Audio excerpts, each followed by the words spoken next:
Hello hi.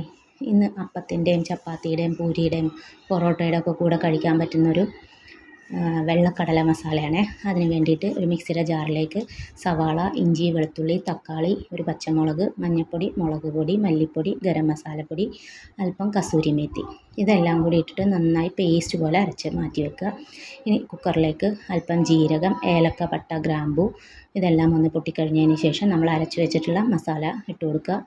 Masala ഇട്ട് കൊടുത്ത് ആ മസാല നന്നായി ഒന്ന് എണ്ണയിൽ വഴറ്റി എണ്ണ തെളിഞ്ഞ് വന്നു കഴിഞ്ഞാൽ അല്പം ഉപ്പ് ചേർത്ത് കൊടുക്കുക, കടല ഇട്ട് കൊടുക്കുക. എന്നിട്ട് കുക്കറിൽ വേവിച്ചെടുക്കുക. അപ്പത്തിനും ചപ്പാത്തിക്കും പൂരിക്കൊക്കെ ഉണ്ടാക്കിയെടുക്കാൻ പറ്റിയ ഈസി ആയിട്ടുള്ള കറിയാണ്. ലാസ്റ്റ് അല്പം ഫ്രഷ് ക്രീം ഉണ്ടെങ്കിൽ അതും കൂടി ഒഴിച്ചെടുത്ത് കഴിഞ്ഞാൽ നല്ല ടേസ്റ്റാണ് കേട്ടോ. എല്ലാവരും ഒന്ന് ഉണ്ടാക്കി നോക്കണേ. ഉണ്ടാക്കി നോക്കിയിട്ട് അഭിപ്രായം പറയാം.